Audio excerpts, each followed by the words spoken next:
Good morning. आज का topic है संवेग, मोमेंटम। तो आज हम पढ़ेंगे कि संवेग क्या होता है। संवेग एक भौतिक राशि है। संवेग को इस प्रकार से परिभाषित किया जाता है कि यदि किसी वस्तु के, कोई भी वस्तु है, पिंड है, पार्टिकल है, उसके द्रव्यमान तथा वेग के गुणनफल को वस्तु का संवेग कहते हैं। यानी कोई भी वस्तु है, उसका द्रव्यमान कुछ भी है, जैसे माना कि द्रव्यमान m मान लें और उसका वेग v है, यानी वेग से वो गति कर रही है, उसकी चाल v है, तो वस्तु का संवेग क्या होगा? उन दोनों भौतिक राशियों का द्रव्यमान एवं वेग का गुणा कर दे तो जो हमें रिजल्टेंट प्राप्त होगा, जो परिणाम प्राप्त होगा, वो संवेग कहलाएगा। तो संवेग का क्या सूत्र है? संवेग का सूत्र ये है कि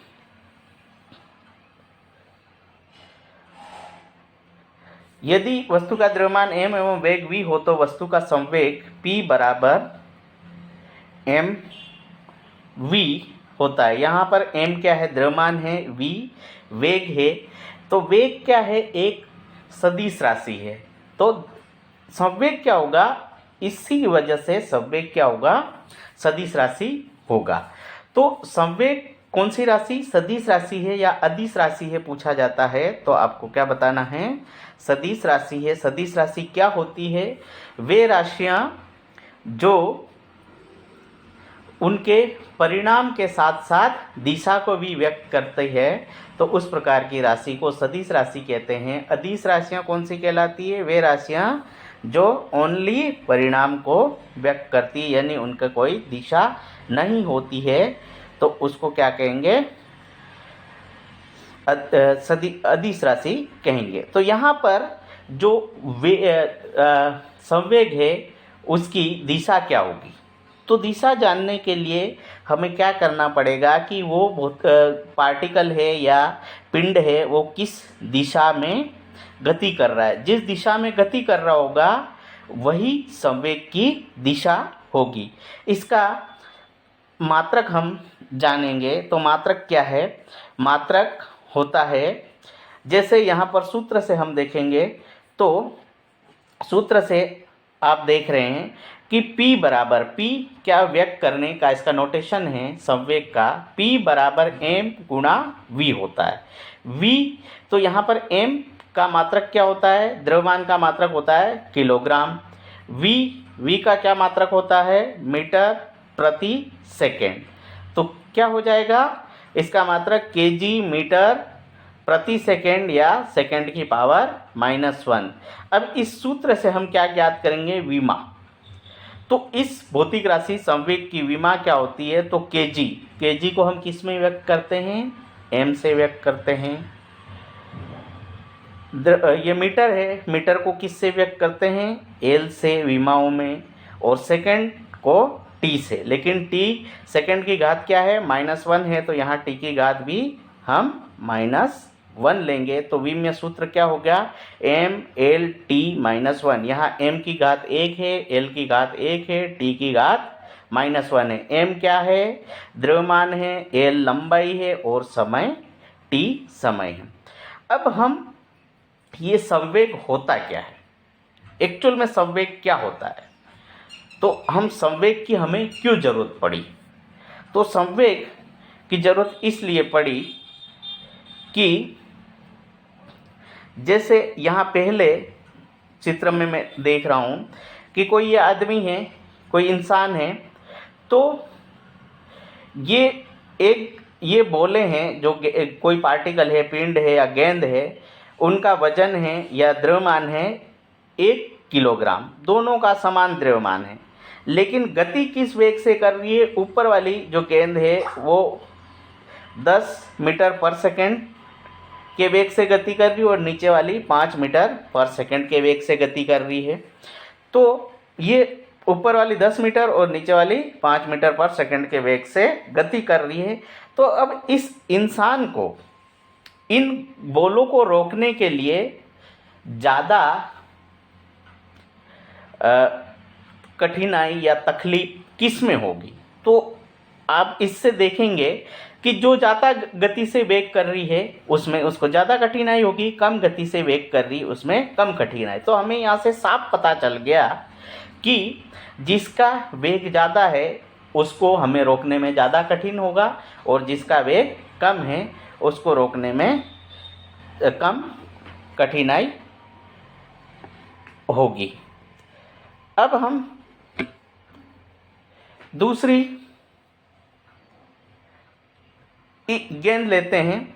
यहाँ पर आपने क्या लिया कि एक 2 किलो की गेंद है और एक 0.5 kg यानी 500 ग्राम की गेंद है। दोनों समान वेग से गति कर रही है। तो अब इन इंसान को रोकने में किस गेंद के लिए ज़्यादा जोर लगाना पड़ेगा? जिसका द्रव्यमान ज़्यादा है। ये हम महसूस करते हैं कि ये ज़्यादा भारी है तो हमें इसको रोकने में ज़्यादा जोर लगाना पड़ेगा, ये कम भारी है तो कम जोर लगाना पड़ेगा। हम ऐसा महसूस करते हैं।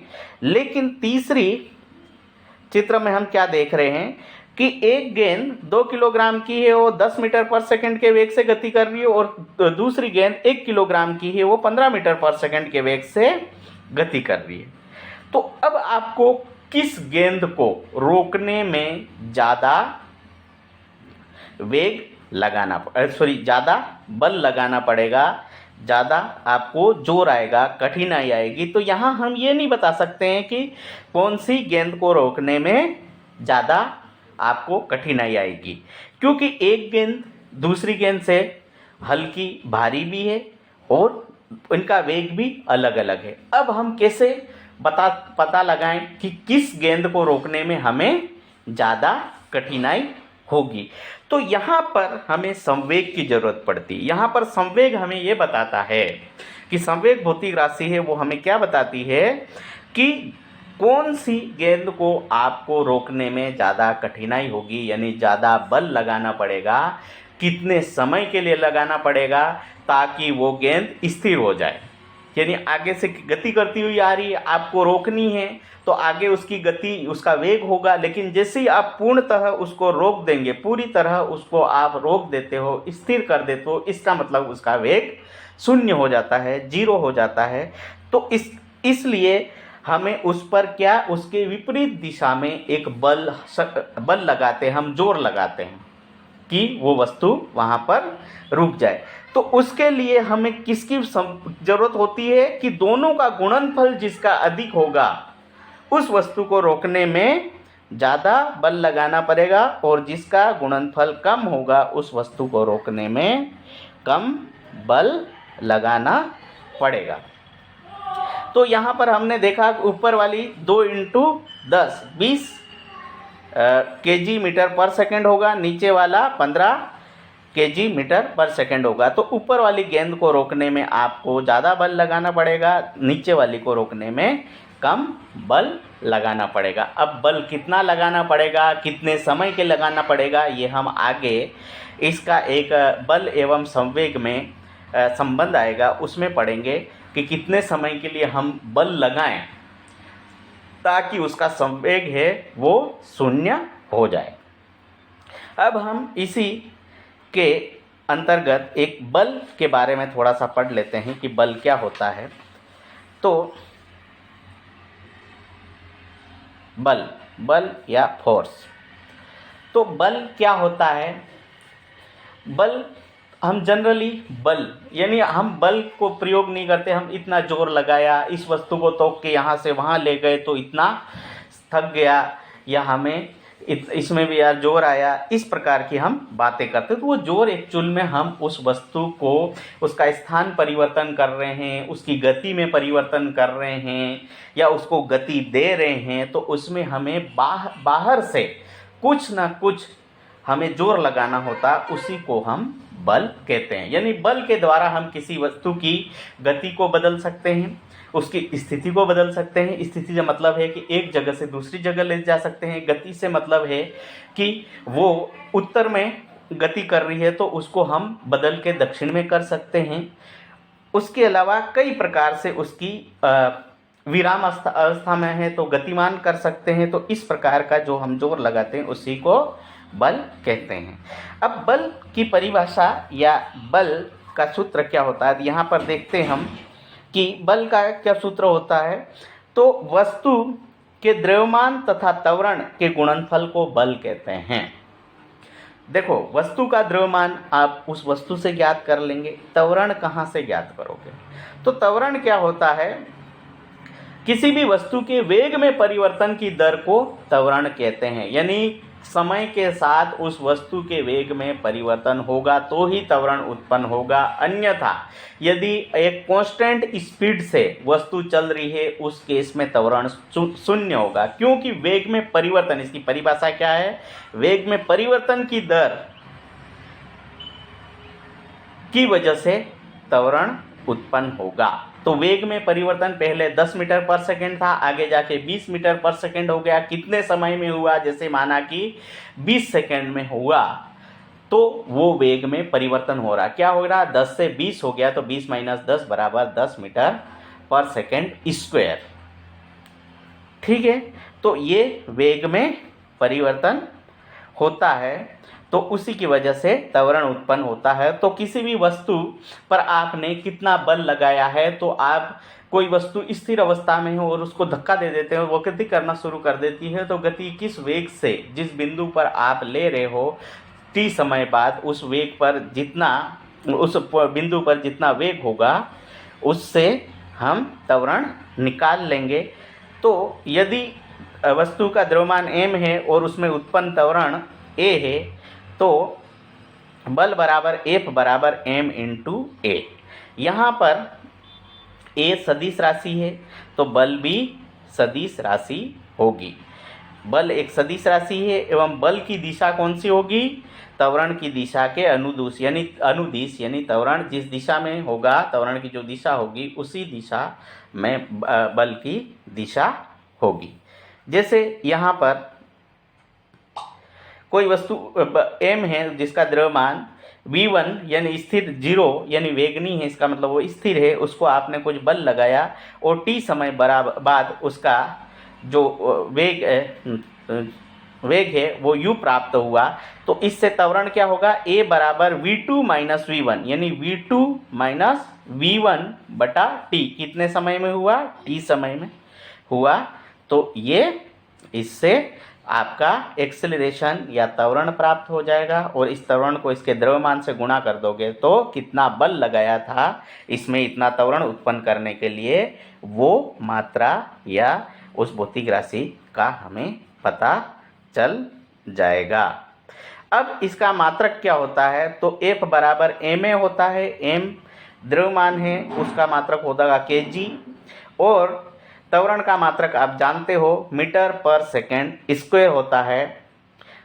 तो बराबर कितना हो जाएगा? kg मीटर सेकेंड की घात -2 kg मीटर पर सेकेंड। और इसको क्या कहते हैं? एसआई मात्रक या एलकेएस मात्रक में kg मीटर पर सेकेंड स्क्वायर को 1 न्यूटन के बराबर माना गया है। ये एमकेएस पद्धति में है। एमकेएस का मतलब होता है मीटर, किलोग्राम और सेकेंड। तो इसकी विमा क्या हो जाएगी? किलोग्राम की विमा क्या होती है? m। द्रव्यमान के लिए m होता है, मीटर के लिए लंबाई के लिए l होता है, और सेकेंड समय के लिए t होता है, लेकिन सेकेंड की घात -2 है तो t की घात -2।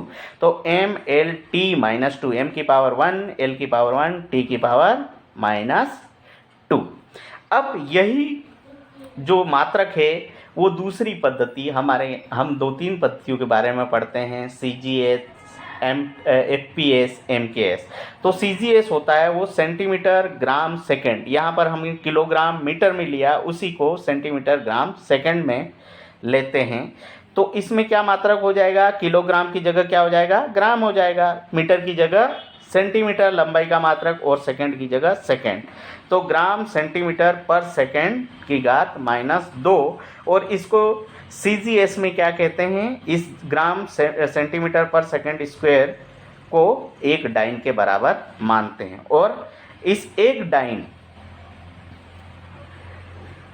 का और न्यूटन के बीच में क्या संबंध है? 1 न्यूटन बराबर 10 की घात 5 डाइन होता है। 10 की घात 5 का मतलब होता है 1 लाख के बराबर होगा। 1 न्यूटन बराबर 10 की घात 5 डाइन। ठीक है, तो ये जो डाइन है, और कभी एग्ज़ाम में जैसे ऑब्जेक्टिव टाइप क्वेश्चन आ गया कि त्वरण भौतिक राशि है, ठीक है, अदिश है या सदिश है, बल अदिश है या सदिश है, या द्रव्यमान अदिश है सदिश है, आपको ये ध्यान रखना है। और मात्रक पूछे जा सकते हैं। मात्र इस भौतिक राशि का, किसी भी भौतिक संवेग की भौतिक राशि का मात्रक और विमा क्या होगी? तो केजी मीटर पर सेकंड, ओनली पर सेकंड तक जाते हो तो वो संवेग होगा, और सेकंड की घात -2 लगा देते हो तो वो बल हो जाएगा। इस प्रकार से हल्का हल्का इसमें अंतर होता है। इन चीज़ों को आप बारीकी से ध्यान रखना है। जैसे उस पेपर में आ गया कि 1 न्यूटन बराबर कितने डाइन होता है, तो 1 न्यूटन बराबर 10 की घात 5 डाइन होता है। ऑब्जेक्टिव में इस टाइप के क्वेश्चन पूछे जाते हैं। या 1 डाइन बराबर कितना होगा? तो 1 डाइन बराबर आपका हो जाएगा 10 की घात -5 न्यूटन, यानी ये उल्टा हो जाएगा। यहाँ 10 की घात +5 है, तो इधर जाते ही -5 हो जाएगा। तो 1 डाइन बराबर 10 की घात -5 न्यूटन होता है। धन्यवाद।